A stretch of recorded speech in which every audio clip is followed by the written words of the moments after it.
అంటే మనకున్న మైనస్ పాయింట్లు మీరు ఏమేమి మనకున్న ఛాలెంజెస్ మైనస్ పాయింట్స్ ఏమున్నాయండి? అది ఫస్ట్ మైనస్ పాయింట్ అంటే ఇది ఈ అంతరాన్ని ఎలా చేయాలి అంటే డబ్బున్న వాళ్ళు డబ్బు లేని వాళ్ళ మధ్య అది కాదండి. ఈ అగ్రికల్చర్ ప్రొడక్టివిటీ పెంచి అగ్రికల్చర్ ఆదాయం ఎలా పెరగాలి, అప్పుడు ఆటోమేటిక్గా తగ్గిపోతుంది. అంటే ఫస్ట్ ఛాలెంజ్ ఏంటంటే సర్వీసెస్ సెక్టర్ గ్రో అవడం వల్లే మనం బతుకుతాం ప్రస్తుతం.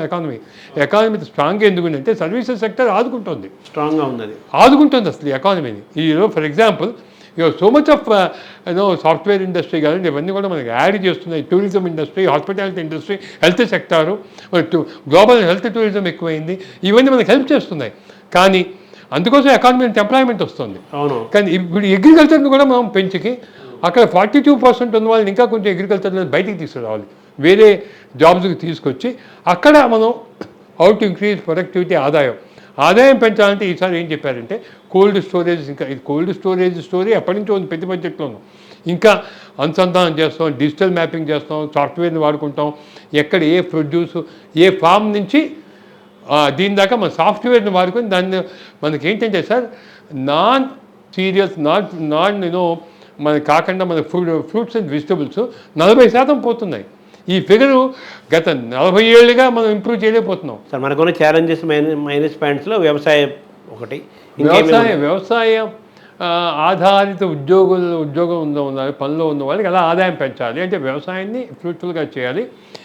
ఆ భాగంలోగా మనం నిన్న బడ్జెట్లో చెప్పిన 1 crore ఫార్మర్స్ని ఇంటూ న్యాచురల్ ఫార్మింగ్లో తీసుకురావటం, 10,000 మంది నీడ్ బేస్డ్ న్యాచురల్ ఫార్మింగ్ కావాల్సిన సీడ్ ఉత్పత్తి కేంద్రాలను చేయటం, అదేమి స్ట్రిమ్ ప్రొడక్ట్స్ ఎక్స్పోర్ట్ని ఎలా స్ట్రెంగ్థెన్ చేయటం, డిజిటల్ పబ్లిక్ ఇన్ఫ్రాస్ట్రక్చర్ అన్నారు. అంటే వాళ్ళు ఏం చెప్తున్నారంటే ఏ పంట ఏ పొలంలో ఉందో దాన్ని డిజిటల్గా అనుసంధానం చేసి ఎక్కడికి మనం అమ్మటానికి వీలవుతుందో చేద్దామని చెప్పి దానికి తగ్గట్టుగా 3 ఏళ్ళలో ఒక 400 జిల్లాలని కవర్ అయ్యేట్టుగా చేస్తాం. ఇప్పుడు వ్యవసాయ రంగం కూడా అనార్గనైజ్డ్ సెక్టర్గా ఉందంటారా? ఇప్పుడు ప్రస్తుతం ఆర్గనైజ్ కానివ్వట్లేదుగా. ఇప్పుడు ప్రాబ్లం ఏంటది, ఆర్గనైజ్ చేద్దామంటేనే మనకి సార్ మనం చూస్తే గత స్వతంత్రం వచ్చినప్పటి నుంచి చూస్తే కనుక మీరు వ్యవసాయ రంగంలో చిన్న కమతాల నుంచే వచ్చే ప్రాబ్లం అని చెప్పి అప్పటి నుంచో మనం చదువుకుంటున్నాం. నేను చిన్నప్పటి నుంచి నాకు 66 ఏళ్ళు చిన్నప్పటి అదే చదువుకుంటున్నాం, చిన్న కమతాలని. వాటిని ఎలా తీసుకురావాలి, అగ్రికల్చర్ కోఆపరేటివ్స్ ఉన్నాం, అది ఫెయిల్ అయ్యాయి. మేము రకరకాల ఎక్స్పెరిమెంట్లు చేసాం. So only way out is to corporatise them. అది అవనివ్వట్లేదు. ఇప్పుడు అన్ని రకాల వైద్యాలు అయిపోయాయి సార్. ఒక వైద్యం ఉంది, ఇది ట్రై చేద్దామని వద్దంటున్నారు. సిస్టమ్ అలా అయిపోయింది. వెస్టెడ్ ఇంట్రెస్ట్ వాటిని ఏది ఫెయిల్ చేసి బాగుపడుతున్నారు, వాళ్ళు దీన్ని కూడా పాడు చేస్తున్నారు. మధ్యవర్తులు. ఇంకా నెక్స్ట్ మనం ఇంకేమేమి ఉన్నాయి? బేసిక్గా అదండి. రెండోది how to increase the consumption. ఇందాక చెప్పాను 5% consumption growth. How to increase the consumption. మూడోది మెయిన్ కన్సర్న్ ఏంటంటే మళ్ళీ ఎప్పుడైనా ఈ వార్ బ్రేక్ అవ్వచ్చు. ఉక్రెయిన్ వార్ కనుక, ఈ ఇజ్రాయెల్ వార్ కనుక ఇది ఇలాగే కొనసాగి ఇది కనుక ఎప్పుడైనా వరల్డ్ వార్గా కనుక బ్రేక్ అవుతాయి, ఈ టర్న్ అవుతాయి, it will be A problem for all economies. అప్పుడు మంది కూడా స్కై ర్యాకెట్ అవ్వచ్చు. దానికైనా ముందు జాగ్రత్తలు ఏమైనా ఉన్నాయి మన దగ్గర? ఇదేగా ఆత్మనిర్భర్ అవటమే. బేసిక్గా మనం ఈ ఉక్రెయిన్ వారు మనకి నేర్పించిన పాఠం ఫస్ట్ నుంచి మోడీ గారు పట్టుకున్న మంత్రం ఏంటంటే ఆత్మనిర్భర్.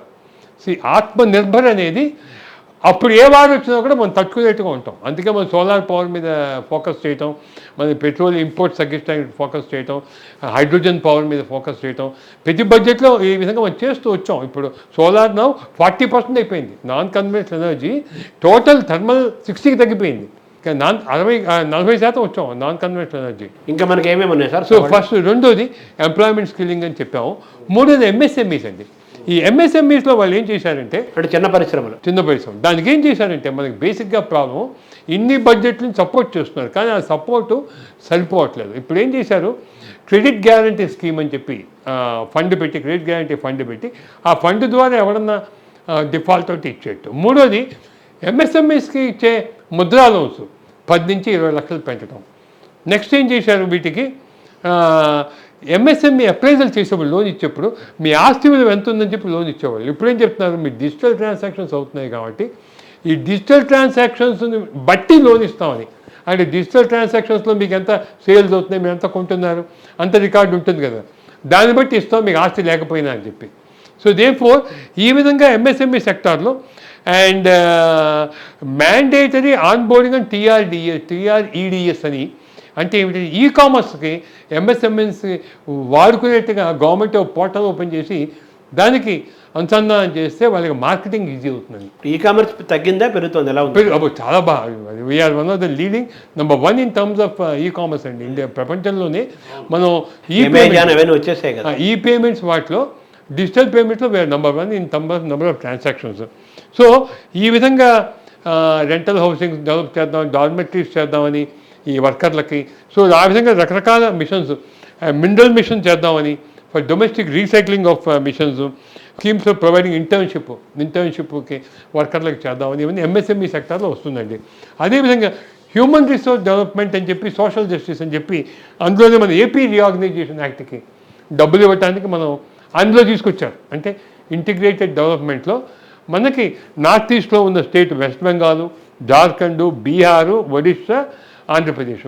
ఒరిస్సాలో ఏం చెప్తారంటే కల్చరల్గా ఉన్న సెంటర్స్ అన్నింటినీ మోడర్నైజ్ చేసి మీకు ఎలా ఏ విధంగా అయితే కాశీ వారణాసి కారిడార్ డెవలప్ చేశారో ఆ విధంగా ఒరిస్సాలో చాలా చేద్దామని, అదేవిధంగా జార్ఖండ్లో, బీహార్లో నలంద డెవలప్ చేద్దామని ఈ విధంగా మన కల్చరల్ సెంటర్స్ని ఈ inclusive human resource development, social జస్టిస్లో అవి తీసుకొచ్చారు. అది కాక ప్రధానమంత్రి జనజాతీయ ఉన్నత గ్రామ అభియాన్ అని చెప్పి 63,000 విలేజెస్లో 5 కోట్ల మంది ట్రైబల్ పీపుల్కి ఉదాహరణకి ఏదో స్కీమ్ అనౌన్స్ చేశారు.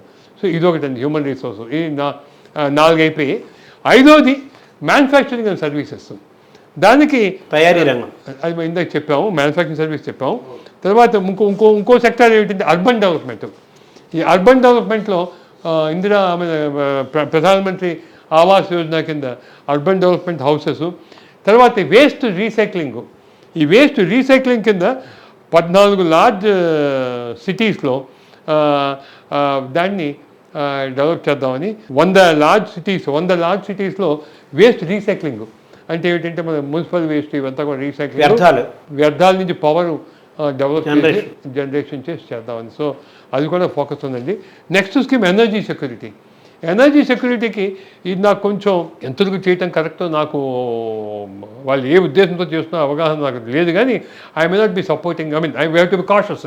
ఏమిటంటే చిన్న న్యూక్లియర్ ఎనర్జీ ప్లాంట్స్ సెటప్ చేద్దాం వేరియస్ స్మాల్ ప్లేసెస్లో.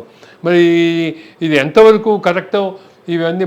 ఇది న్యూక్లియర్ ఎనర్జీ అంటే మళ్ళీ రియాక్టర్లు బ్లాస్ట్ అవుతూ ఉంటాయి, రేడియేషన్ ఎఫెక్ట్స్ వస్తూ ఉంటాయి, లాట్ ఆఫ్ సేఫ్ గార్డ్స్ ఇస్తూ ఉండాలి. మరి ఇది ఎంతవరకు కరెక్టు చేస్తున్నారు. భారత్ స్మాల్ రియాక్టర్స్ అని ఒక పేరు పెట్టారు. భారత్ స్మాల్ రియాక్టర్స్ అని చెప్పి చిన్న సిటీస్లో చేద్దామని. అది కాక ముఖ్యంగా ఏంటంటే 300 యూనిట్లు జనరేట్ అయ్యేట్టుగా సోలార్ ప్యానల్స్ వాళ్ళు మీరు అప్లికేషన్ పెడితే మీ ఇంటికి వచ్చి పెడతారు గవర్నమెంట్ వారు. సో మీరు ఫ్రీగా పవర్ మీకు వచ్చేట్టు, ఎక్స్ట్రా పవర్ మీరు అమ్మేట్టు. మీకు నాట్ ఓన్లీ మీరు ఫ్రీగా పవర్ వస్తుంది, మీరు ఆదాయం కూడా సంపాదించవచ్చు. సో దేర్ఫోర్ ఈ విధంగా 1 కోటి ఇళ్ళకి ఇద్దామని ఆల్రెడీ 1,28,000 అప్లికేషన్స్ ఎంక్వైరీస్ వచ్చాయి, 14 లక్షల అప్లికేషన్స్ వచ్చాయని చెప్పి అనౌన్స్ చేశారు. దీనికి 300 యూనిట్స్ మీకు మీరు ఫ్రీ జనరేషనే కాదు, మీ ఫ్రీ పవరే కాదు, మీరు కూడా గ్రిడ్కి సపోర్ట్ చేస్తూ ఉంటారు. I think this a very good scheme. Last బడ్జెట్లో అనౌన్స్ చేశారు. దీనికి ఈసారి అలొకేషన్స్ ఇచ్చారండి.